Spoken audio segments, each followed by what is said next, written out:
My millionaire father left me $10 and an old envelope in his will. The rest of the family got $112 million properties and laughed in my face. But when I opened that envelope and read the first 3 words, "Good day, dear listeners. It's Diana again. I'm glad you're here with me. Please subscribe to my channel and like this video. And also, let me know in the comments which city you're listening from. That way I can see how far my story has traveled. I was 34 years old when I learned that blood means nothing to people who have never had to fight for what they own. My name is Claire Whitfield, and for most of my life, I believe my father loved me. Richard Whitfield built a logistics empire out of 3 rusted delivery trucks and a warehouse in New Jersey, and by the time I was born, he was already wealthy enough that nobody in our family ever had to think about money. I didn't grow up rich, though. My parents divorced when I was 6, and my mother and I moved into a small rented house outside Hartford, Connecticut, while my father stayed in the big house in Greenwich with his new wife, Diana, and her 2 children from a previous marriage, Victoria and Marcus. I want to be fair here, because fairness matters to me, even now. My father never abandoned me.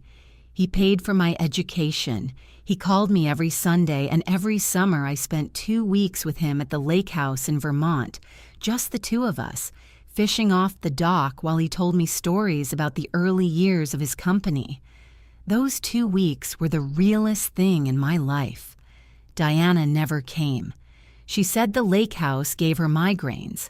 I became an elementary school teacher.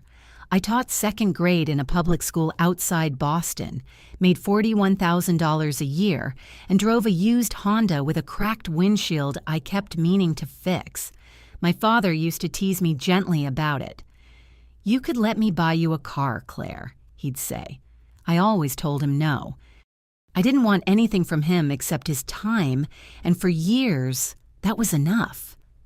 The first signs that something was wrong started about 18 months before he died. He began forgetting small things. My birthday, which he had never once forgotten in 34 years, then the name of his own accountant of 20 years then, on one phone call. He asked me twice in the same conversation how my school year was going, as if he hadn't already asked. I mentioned it to Diana. She laughed it off. "He's just tired, Claire. He works too hard."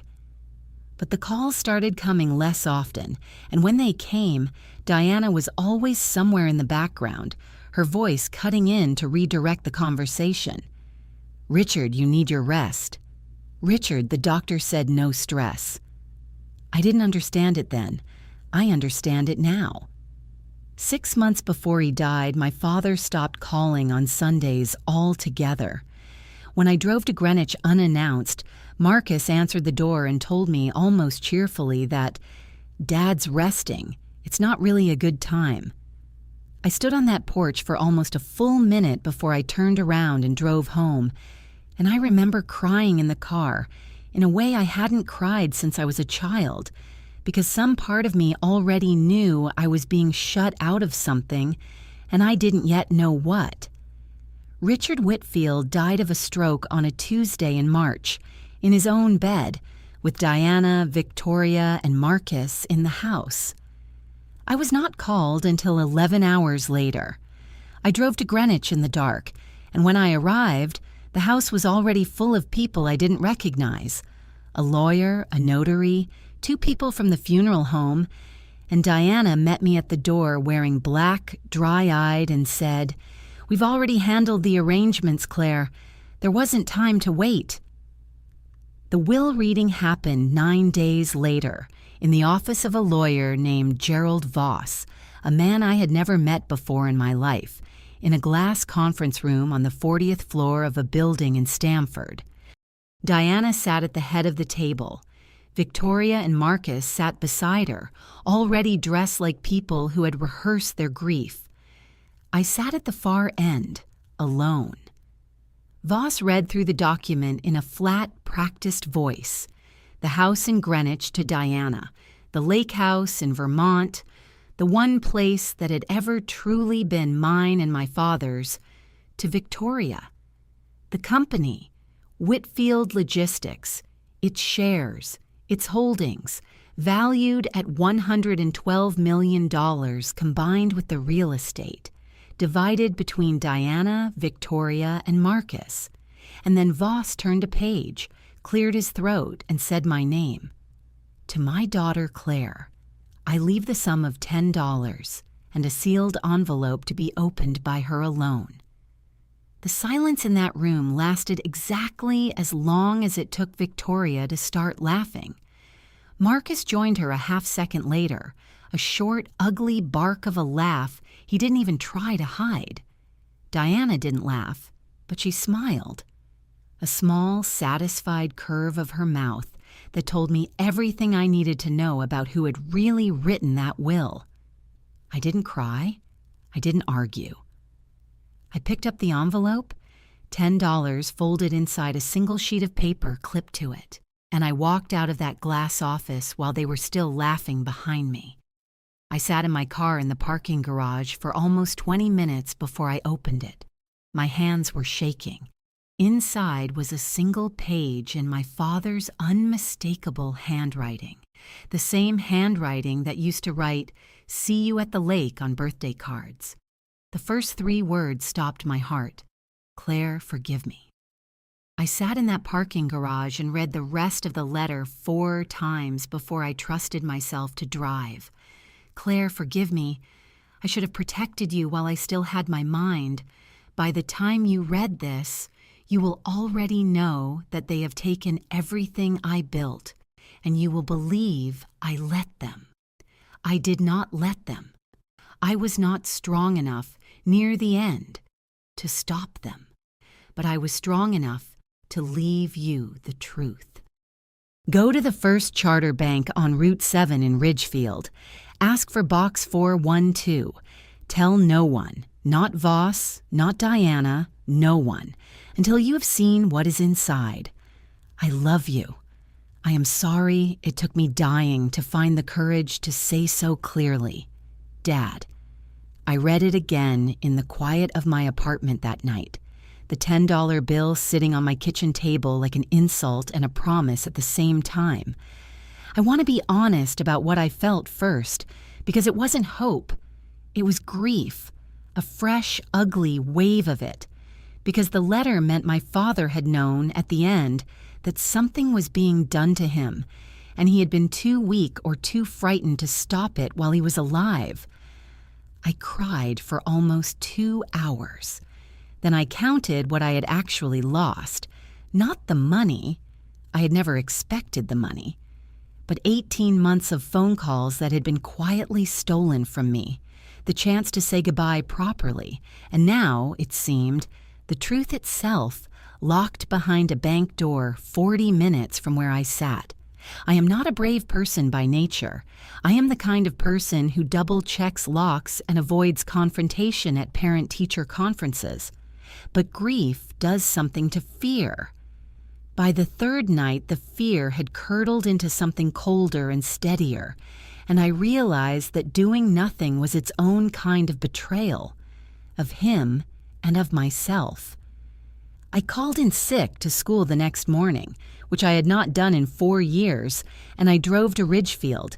The bank manager, a tired man named Walter Higgins, asked for identification and the box key, which had not been in the envelope. I told him I didn't have a key, only my father's letter and my driver's license proving I was his daughter. He said, not unkindly, that without a key or a court order, there was nothing he could do. I sat in my car outside that bank for a long time, furious at my own naivety. Of course, there would be no key handed to me on a silver platter. My father had spent his whole life building a logistics company on contracts, paperwork, and patience. He would have known that the only way to open that box legally was through the proper channel, and the proper channel was probate court, which meant I needed a lawyer of my own, not Gerald Voss, who clearly worked for Diana's interests now, whether or not he had once worked for my father's. That evening, I did something I should have done the moment I left that glass conference room. I searched for an estate attorney who didn't already have a relationship with my family. I found a small firm in New Haven, a woman named Sarah Lindgren, who specialized in will contests and elder financial abuse. Her website had a single line that made me call her before I lost my nerve. Sometimes the will isn't the truth. Sometimes it's the last thing they were forced to sign. I told her everything on the phone. The missed calls, Diana's interruptions, the sudden silence in the last 6 months, the laughter in that conference room, the letter, Box 412. She was quiet for a moment, and then she said something I have not forgotten since. "Claire, what you're describing isn't unusual. It has a name. It's called undue influence, and sometimes it's also elder financial exploitation.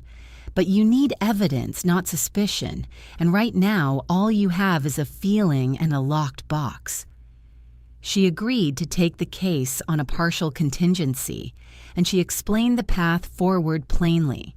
First, a formal request through probate court for access to my father's safe deposit box as a named heir. Second, pulling his medical records to establish his mental state in his final year. Third, finding anyone, a nurse, an assistant, a colleague, who had witnessed what happened inside that house while I was being shut out of it. That last point gave me an idea immediately. My father's executive assistant of almost 15 years, a woman named Helen Marsh, had organized every birthday call, every lake house trip, every part of his life that had touched mine. If anyone had seen what happened in those final 18 months, it was Helen. I found her number still saved in my phone from years ago, under a folder my father had once made me promise to keep. People Who Matter, he'd called it, half joking. I stared at her name for a long time before I finally pressed call. She answered on the second ring, and the moment she heard my voice, she said very quietly, "I wondered when you'd call me, Claire. I have things I should have told you a long time ago." That was the night my plan was born. Not a plan for money, not yet, but a plan to find out exactly what had been done to my father and to make sure that whoever had done it would not get to keep laughing. The first official step was smaller than I expected and somehow more terrifying for that reason. A one-page petition filed by Sarah Lindgren in Fairfield County Probate Court requesting limited access to my father's safe deposit box as a legal heir named in his will, separate from any challenge to the will's distribution. It was, Sarah explained, a way to get inside the box without yet declaring war on Diana, Victoria, or Marcus. It didn't stay quiet for long. Probate filings are public record, and 3 days after Sarah submitted the petition, Gerald Voss called her office directly, his tone, by Sarah's account, somewhere between polite and warning. "Tell your client," he reportedly said, "that stirring up trouble over $10 in an old envelope isn't going to look good for her." Diana herself never called me. She didn't need to. 2 days later, Victoria posted a photo on social media of herself at the Vermont Lake House. My lake house, the one place I had ever had alone with my father, captioned, "Some people just don't know when to let go." I didn't comment. I screenshotted it and sent it to Sarah, who said only, "Keep that. Context like that helps a jury understand who these people are eventually." The court granted the petition within 2 weeks. Narrower requests like this rarely face resistance, since I wasn't yet asking to overturn anything, only to see what was legally already mine to see. I drove to Ridgefield with Sarah beside me this time, and Walter Higgins led us down to the vault personally, his expression carefully neutral. The kind of neutral that comes from working at a bank long enough to know that family money brings out the worst in people. Box 412 held 3 things: a thick manila folder of financial documents, a small digital voice recorder, the kind my father had used for decades to dictate notes to Helen, and a single key taped to an index card with my father's handwriting, "For when you're ready to fight, not before." We didn't open everything in the bank. Sarah insisted we wait until we were back at her office, where everything could be reviewed properly and, if necessary, preserved as evidence, rather than just read and forgotten. But I couldn't wait on the recorder. I asked Walter for a private room, and Sarah and I sat across from each other at a small table while I pressed play. My father's voice filled the room, thinner than I remembered, but unmistakably his. "This is Richard Whitfield, dictating a personal memo, not for Helen's files, just for myself. Today is the 14th, I believe. Diana tells me I've been confused about dates lately, and maybe she's right. I don't know anymore.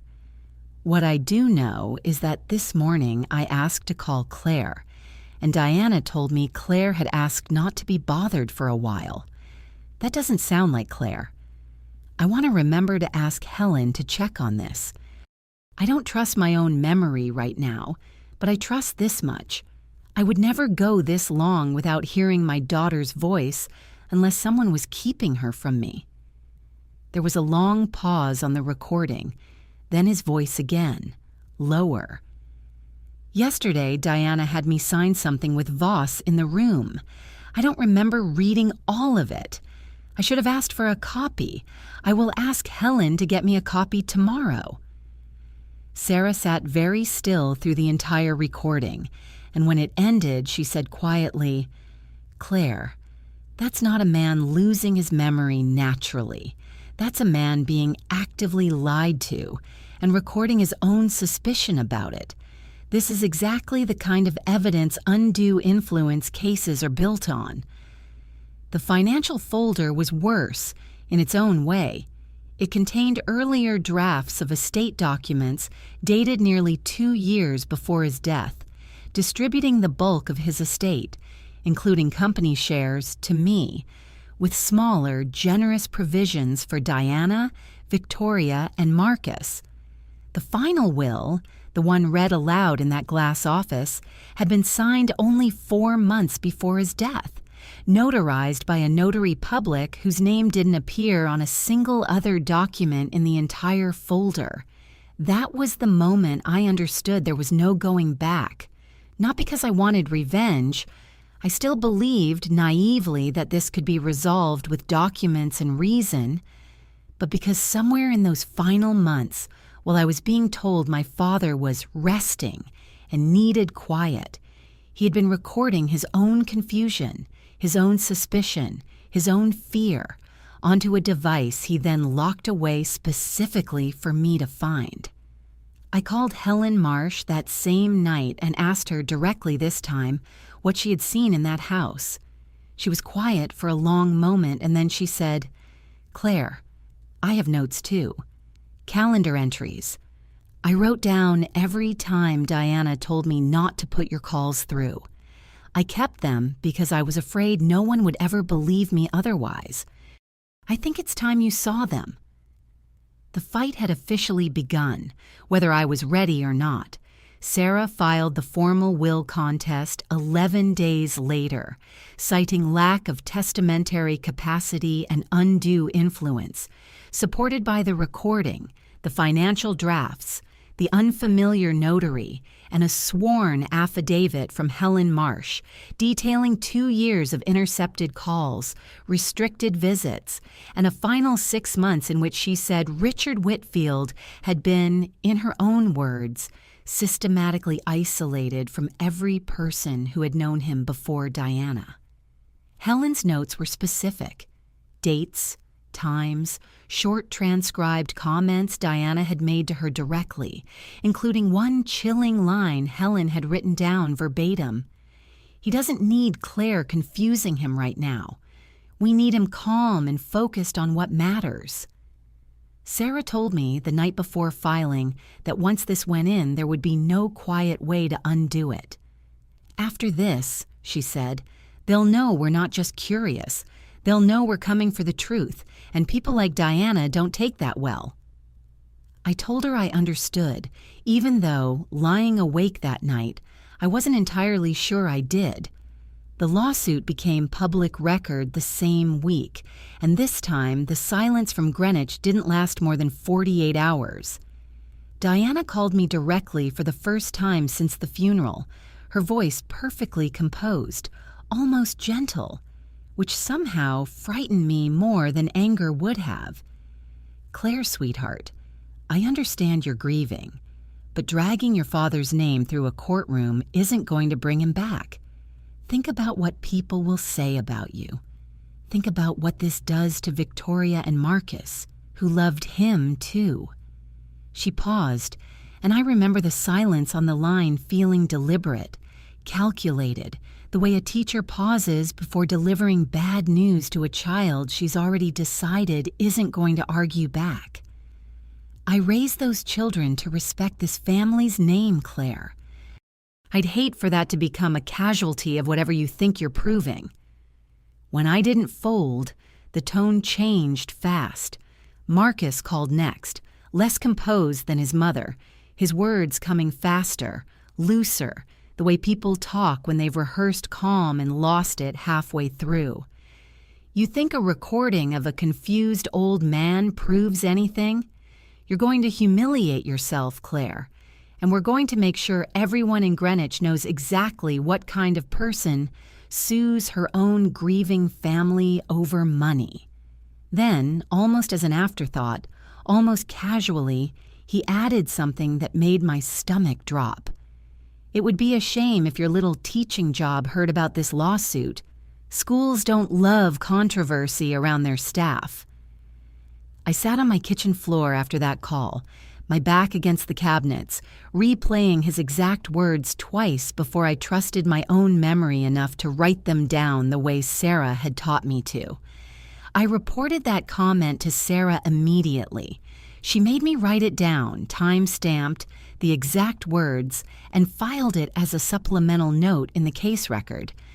Threats like that, she told me, tend to look very bad for the other side later.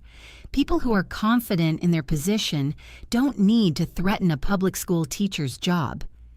She also quietly suggested I mention the call to my school principal, not as a confession of wrongdoing, just so there are no surprises if anyone reaches out. I dreaded that conversation more than almost anything else that month, but my principal, a kind, no-nonsense woman named Mrs. Alvarez, only said, Claire, you teach 7-year-olds how to add fractions. Nobody here is going to hold a family inheritance dispute against you. And I cried a little in her office out of relief. 2 days after that, Voss's office sent a formal letter to Sarah, threatening a countersuit for defamation if we didn't withdraw the contest, claiming the recording was private and inadmissible, and that Helen Marsh's affidavit was the bitter account of a recently terminated employee, which was news to me, since Helen hadn't mentioned being fired. When I called her to ask, her voice was tight. They let me go 2 days after your filing went public, Claire. No severance, 15 years, and they walked me out with a box of my desk things in 20 minutes. She paused. I'm not backing down because of it. If anything, I'm more certain now that I'm doing the right thing. I offered to help her find work, but she waved it off over the phone, almost laughing. Help me by winning this, sweetheart. That's all the help I need. I won't pretend I wasn't afraid during those weeks. I lay awake more nights than I want to admit, running through every threat Marcus had made, wondering if my school really would hear about it, wondering if Diana's lawyers really could bury us in motions until Sarah's modest firm couldn't keep up. There were nights I drafted, in my head, an apology email to Diana, a quiet withdrawal of the whole case, just to make the fear stop, I never sent one, but I thought about it more than once. But every time the fear got loudest, I thought about that recording. My father's voice, thin and uncertain, still trying to do the right thing even as his mind slipped. And the fear turned, slowly, into something more useful. I didn't back down, and neither did Sarah. She responded to Voss's threatening letter point by point, noting that recordings made by a person about their own affairs are not subject to the privacy claims he'd cited, and that firing a key witness immediately after she gave a sworn affidavit could itself be viewed by a judge as retaliation and an attempt to suppress evidence, a comment that, Sarah told me later, was specifically designed to make Voss's clients nervous about how their own behavior would read in front of a judge. She added, almost as a side note in our call, that judges tend to notice patterns, and a family that responds to a grieving daughter's lawsuit with threats and firings was building a pattern all on its own, without any help from us. It worked, at least for a while. The threatening calls stopped. Diana's office went quiet. 3 weeks passed without a single call from Greenwich, and the case moved forward through the ordinary, grinding pace of discovery. Depositions scheduled, medical records subpoenaed, the suspicious notary's records requested by court order, each step slower and more bureaucratic than anything I'd imagined a fight like this would actually involve. When the silence held, Sarah told me plainly, "This is them regrouping, Claire, not surrendering. Use this time. Rest if you can." So I did something I hadn't allowed myself to do since the funeral. I took 4 days off from everything. I drove up to the Vermont lake house, not mine yet, legally, maybe never again. But I parked at the public access point a half-mile down the road and sat on the rocks by the water for an entire afternoon, watching the same lake my father and I used to fish. And for the first time in months, I let myself simply grieve him instead of fighting for him. I didn't cast a single line. I just sat there until the sun dropped low enough to turn the water orange, the way it always had on our last evening there each summer, and for a few hours, none of it, the money, the lawsuit, the threats, felt as heavy as it had in weeks. The settlement offer came 8 days after I returned from Vermont, delivered not by Voss but by a different attorney altogether, a smooth, careful man named Anthony Reyes, who introduced himself on the phone as independent counsel brought in to help everyone find a reasonable resolution. His voice had the practiced warmth of someone selling something, and I remember thinking, even before he named a figure, that nobody hires a voice like that unless they're worried. Reasonable, in this case, meant $2 million, paid immediately in exchange for withdrawing the will contest entirely and signing a confidentiality agreement covering the recording, Helen's affidavit, and any other materials related to Richard Whitfield's final years. He explained it all so smoothly, almost gently, framing it as a kindness to everyone, a way to let the family heal without further public exposure, as though exposure, and not Diana's own conduct, were the actual wound. $2 million was more money than I had ever imagined having in my life. I sat with the offer for exactly 1 night, not because I was tempted by the number itself, but because I owed it to myself to be honest about whether I was. I did the math anyway, almost reflexively, the way anyone might. What it would mean for my modest apartment, my used Honda with the cracked windshield, the student loans I still carried from my education degree. For a few hours that night, the number felt enormous, almost dizzying. By morning, though, I knew the answer. The money wasn't the point, and it never had been. The point was that my father had spent his last clear-headed months recording his own fear onto a device, specifically so that someone eventually would learn the truth. And $2 million to bury that truth in a sealed agreement felt like finishing the job Diana had started. I told Sarah to reject it. She didn't seem surprised. "I had a feeling," she said. "For what it's worth, the size of that offer tells me more about how strong our case looks to their side than any deposition has so far. People don't pay $2 million to make a weak lawsuit go away." She also reminded me, more practically, that accepting would have meant Helen's testimony and the recording itself disappearing from any future record entirely. That the truth, once sealed under confidentiality, might never surface again, for me or for anyone else who might one day need to understand what had happened in that house. Reyes called back twice more over the following week, raising the offer first to $3 million. Then, on the final call, dropping all pretense of friendliness and saying almost wearily, "Ms. Whitfield, I'd think carefully. Courtrooms are unpredictable. Juries are unpredictable. Are you sure you want to gamble everything on a recording and the word of a fired secretary?" I told him, as calmly as I could manage, that I wasn't gambling anything, because I wasn't doing this for money at all, and I hung up before my voice could betray how unsteady I actually felt underneath the calm. I sat with the phone in my lap for a long while afterward, half expecting it to ring again, but it didn't. After that final call, Greenwich went quiet again, longer this time, nearly 6 weeks. Sarah said this was typical.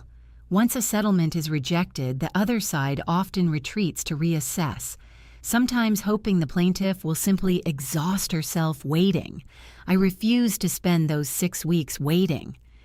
I went back to teaching full-time because keeping my classroom routine, the smell of crayons, the chaos of 27 7-year-olds at recess, the small, uncomplicated victories of a child finally understanding long division, turned out to be the thing that kept me from unraveling.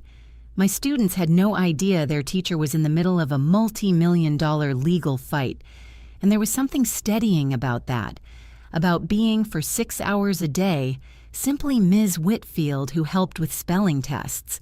It was during those 6 weeks that I finally let people in. I told my best friend from college, Maya, the whole story over dinner, and she cried before I did, then immediately offered to fly up from D.C. for the deposition dates, so I wouldn't sit through them alone. She also, half joking, half not, offered to say something extremely unkind to Diana's face if it would help, which made me laugh for the first time in what felt like weeks. My mother, who had remained carefully neutral about Richard for years out of old hurt, surprised me by saying quietly, over the phone one evening, "He always loved you more than he knew how to show in the end. I'm glad he found a way." We talked longer that night than we had in years, mostly about Richard, some of it painful, most of it, in the end, healing. And Helen Marsh, fired and unemployed because of her loyalty to the truth, became something closer to family than I expected. She came to my apartment twice a week with takeout and old printouts from her years organizing my father's calendar, helping Sarah's paralegal build a clean timeline of exactly when contact with me had been cut off and by whom.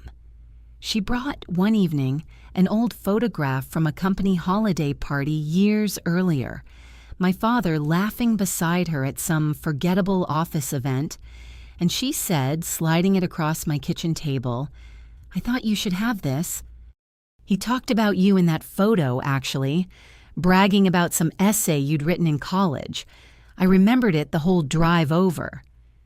There was one more person, too, someone I hadn't expected. A man named Daniel, a contract attorney Sarah occasionally brought in for document review, started staying late some evenings to help organize exhibits, Not because it was billable work, but, as he admitted one night over cold coffee in the office, because what they did to your father makes me angry, and I'd rather be useful than just angry. I wasn't looking for that kind of comfort in the middle of a lawsuit, but I didn't turn it away either, and there was something quietly reassuring about a near stranger choosing, again and again without being asked, to stay. By the time Greenwich resurfaced, I was no longer the same woman who had sat alone in a parking garage reading 3 impossible words. I had Maya's loyalty, my mother's quiet reconciliation, Helen's meticulous records, Sarah's steady strategy, and Daniel's late-night company. Whatever Diana was planning next, she would not be facing the frightened, isolated daughter from that glass conference room. She would be facing someone who had finally stopped being alone. The doorbell rang on a Sunday evening, and I knew before I even looked through the peephole that something had shifted, because Diana Whitfield did not make house calls. I remember standing frozen for a moment in my own hallway, my hand hovering near the deadbolt, my heart going faster than the situation, on its surface, seemed to warrant. She stood on my doorstep in a cream-colored coat, Victoria a step behind her, both of them composed in a way that felt rehearsed rather than sincere, the kind of stillness people practice in front of a mirror before a difficult conversation. "Claire," Diana said, her voice soft, almost maternal. "May we come in? I think it's time we talked, just us, without the lawyers making everything so ugly." Against my better judgment, I let them in. Sarah had warned me this might happen. A personal approach, once legal pressure and money had both failed, and she'd told me plainly, if they come, let them talk, but say almost nothing yourself and tell me everything afterward. I held on to that advice like a handrail, repeating it silently to myself as I closed the door behind them and gestured stiffly toward the couch. Diana sat as though it were beneath her, smoothing her coat over her knees, and began gently, almost gracefully, peeling back what I would later understand was simply a different angle of the same manipulation she had used on my father for 2 years. "Your father loved all of us, Claire. He loved you too, in his own complicated way. But you have to understand, near the end he was confused, frightened, and I was the one who was there every single day, managing his medications, managing his moods, managing a business he could no longer follow. You weren't there for that, sweetheart. I was." She let that last sentence sit in the room for a moment, her eyes fixed on mine, and I understood, watching her, that she believed every word of it, or had told herself the story so many times that belief and performance had become indistinguishable. It was, I realized as I listened, an attempt to rewrite the entire story, to recast her isolation of him as devoted caregiving, and my exclusion as simple distance I had supposedly chosen. Victoria added her own piece, softer than Marcus's earlier threats but no less calculated, leaning forward slightly on the couch cushion. "We're not trying to fight you, Claire. We just don't want to see Mom's name dragged through a trial over something Dad probably wouldn't have even wanted made public. Wouldn't it be kinder to everyone, including his memory, to just let this go quietly? We could even include you properly now. A real share, a relationship with us again, like a family." She said family with a small, hopeful tilt of her head, as though the word itself were the offer, more persuasive than any number could be. I sat with that offer for a long moment, feeling, underneath the calm I was trying to project, the old pull of wanting a family, wanting an ending that didn't require a courtroom, wanting, if I'm honest, to simply be done being angry. But I thought of the recorder. I thought of my father's thin, frightened voice asking Helen to get him a copy of a document he didn't remember signing. I thought of Marcus's voice on the phone, threatening my job. I thought of how Diana hadn't once, in this entire visit, said the word sorry. Not for the calls, not for Helen's firing, not for the 18 months I'd spent believing my own father had simply stopped wanting to talk to me.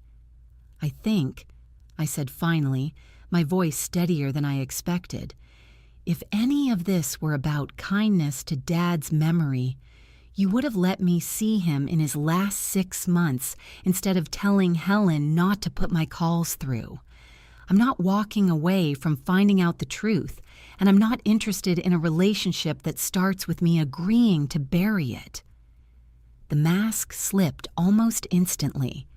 Diana's expression hardened into something colder, more familiar from the conference room months earlier, her jaw tightening in a way that made her look, for a moment, far older than her carefully maintained appearance usually allowed.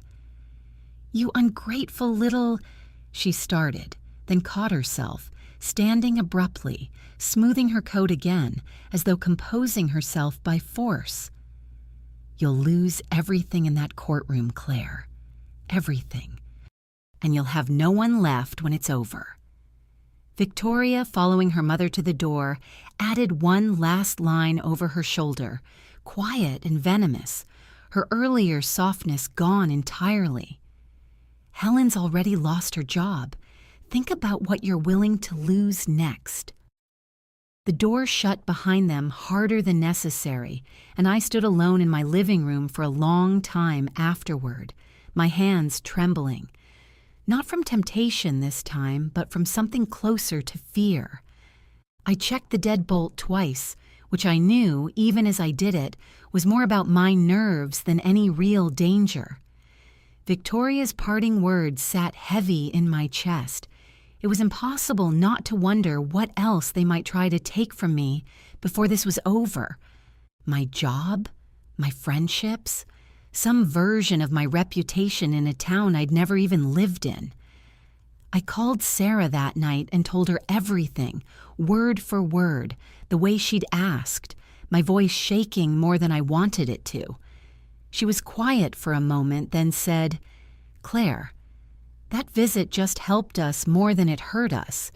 You didn't say anything that could come back against you, and they showed their hand, manipulation, then threats. The same pattern Helen described from years ago, except now you witnessed it firsthand." She paused. "I know it scared you. That's normal. But I think you should know. That fear you're feeling right now is exactly what's going to make you formidable in that courtroom, because you felt it and you're still here." I didn't sleep easily that night. I lay awake replaying Diana's softened voice and Victoria's hopeful tilt of the head and the venom underneath both of them, and somewhere in the fear, something else had also taken root. A hard, clear certainty that I would not be stopped by people who had nothing left to offer me except threats dressed up as love. The trial began on a gray Tuesday in October in a courtroom in Bridgeport that smelled faintly of old wood polish and overworked radiators, the kind of room where every cough echoed slightly longer than it should. Judge Eleanor Whitcomb presided, a woman Sarah described approvingly as no nonsense and allergic to theatrics from either side. Diana arrived with Voss and 2 younger associates, all 3 carrying matching leather folios that seemed designed to project competence. Victoria and Marcus sat behind her, dressed the way people dress when they want a jury, though this was a bench trial decided by the judge alone, to believe they had nothing to hide.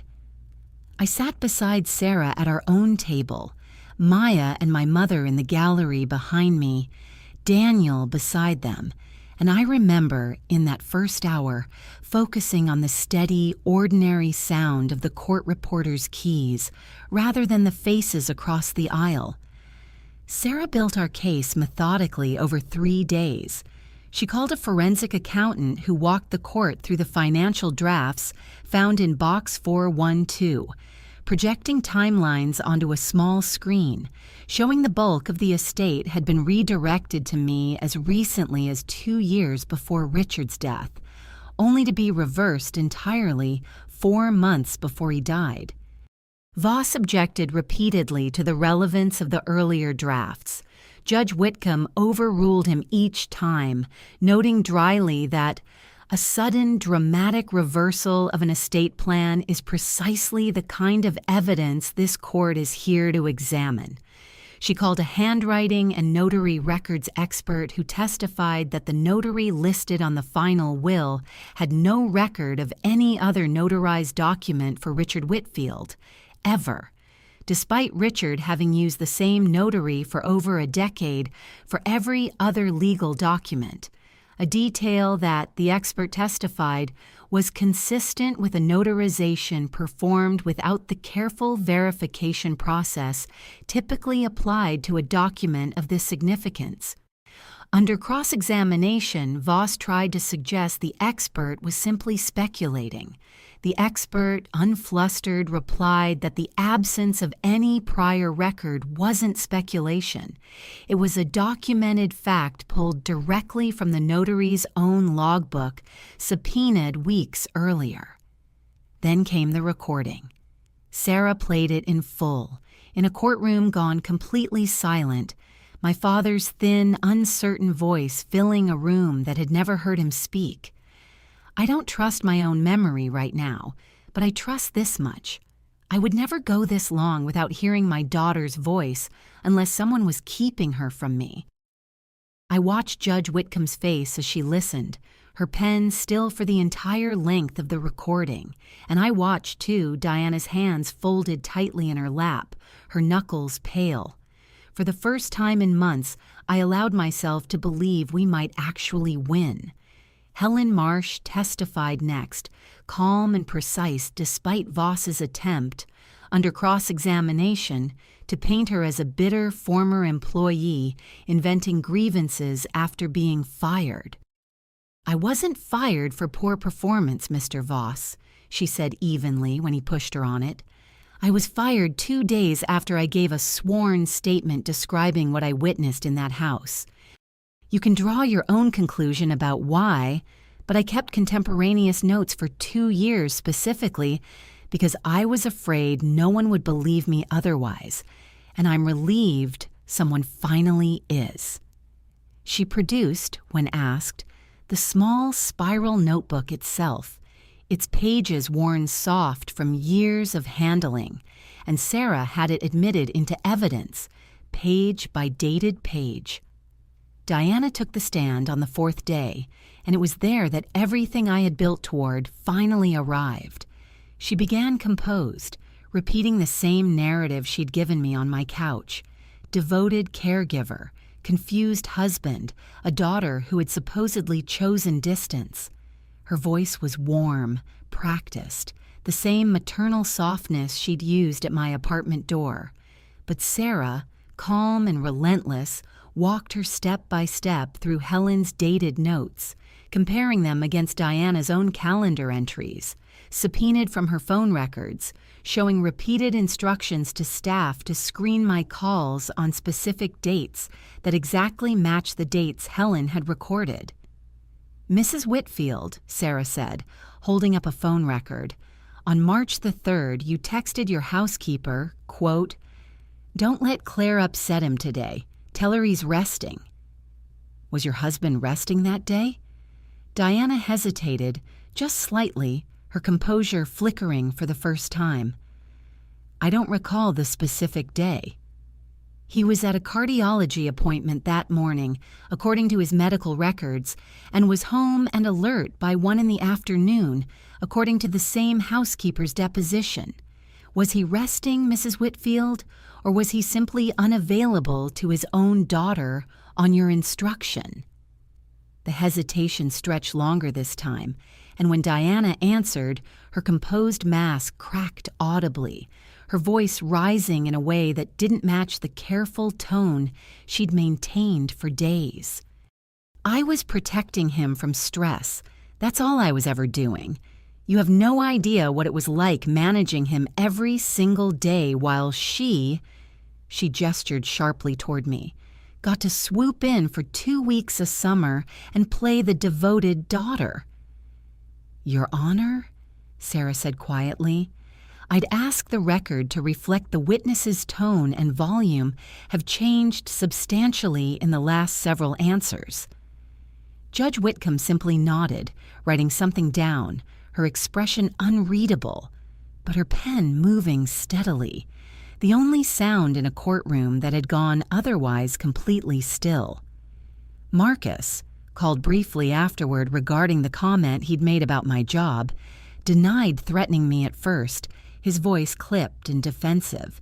Then, under Sarah's pointed questioning about phone records showing the exact call and timestamp, admitted, red-faced, I was upset. I said things I shouldn't have. It doesn't mean any of what Claire's claiming is true. But the admission itself, that the call, the words, had happened exactly as I'd reported them, landed in that courtroom like a confession, and I noticed, watching him step down from the stand, that he wouldn't meet my eyes on his way back to his seat. I sat through all of it with a stillness that surprised even me. The same cold clarity Sarah had promised would come, born not of confidence in winning, but of finally, after a year of being doubted, laughed at, and threatened, simply telling the truth in a room where someone with the power to act on it was actually listening. Judge Whitcomb took 11 days to issue her ruling. The wait was harder than the trial itself, because hope and dread both make waiting longer. The ruling, 26 pages long, found in plain language that the will executed 4 months before Richard Whitfield's death had been the product of undue influence by Diana Whitfield over a husband whose testamentary capacity was, by then, compromised by documented cognitive decline. The court found the notarization procedurally deficient and lacking credible verification, and noted that the systematic restriction of contact between Richard and his biological daughter, corroborated by Helen Marsh's records and Diana's own phone logs, constituted strong evidence of isolation consistent with financial exploitation of a vulnerable adult. The earlier will, drafted 2 years before his death, when his mind was fully intact, was reinstated. Under its terms, the bulk of the estate, including controlling shares of Whitfield Logistics and the Vermont Lake House, passed to me.